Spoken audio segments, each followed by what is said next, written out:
Je lutte pour le pluriel et à la fois pour le singulier. Pour le pluriel parce que je n'aime pas parler d'art numérique mais des arts numériques, je n'aime pas parler d'art contemporain mais des arts contemporains, je ne parle pas de musique mais des musiques et pas d'art sonore mais des arts sonores.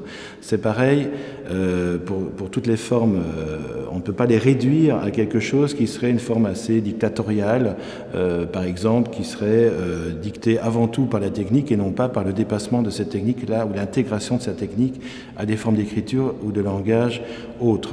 D'autre part, je lutte aussi pour le singulier, c'est-à-dire que je pense que les artistes aujourd'hui sont avant tout des singularités, qu'il faut défendre des singularités plus que jamais dans un monde, y compris le monde culturel, de plus en plus conformiste et de plus en plus compresseur finalement de différence. Donc c'est une forme de militantisme entre les lignes finalement, mais que je revendique de plus en plus aussi parce que je pense que justement la technologie peut aussi concourir à uniformiser les choses. Et puis ce qui me fait un peu peur aussi à l'heure actuelle, c'est que les jeunes qui sont heureusement branchés, connectés, ça c'est pour le meilleur, manquent peut-être parfois d'un peu de pensée critique par rapport à ces formes-là ou ces outils-là. Je pense que c'est important de savoir d'abord de quoi on parle avant, donc construire avant de déconstruire, et puis après de pouvoir produire une pensée ou une activité artistique qui doit être aussi, à mon avis, une pensée critique. Je pense que quand on parle des technologies aujourd'hui, quand on les utilise, on est forcément aussi dans une attitude qui est une autre attitude que techno-esthétique. On est dans un point de vue politique également. Donc cette pensée critique, elle commence peut-être d'abord par soi-même. C'est Habermas qui disait que la première critique, c'est l'autocritique.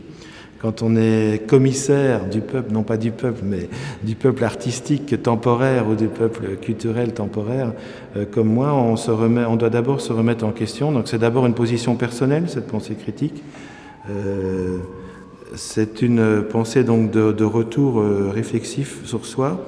Et puis c'est aussi forcément une pensée critique sur la société d'hyperconsommation, hyper-industrielle, hyper-libérale dans laquelle on vit, que là aussi je ne brandis pas sous forme de drapeau militant, résistant un peu facile, mais par contre de manière indirecte ou virale, et on le voit beaucoup dans les formes d'art numérique notamment, via la manière dont les réseaux sociaux, la manière dont ces technologies peuvent être détournées aussi par certains artistes.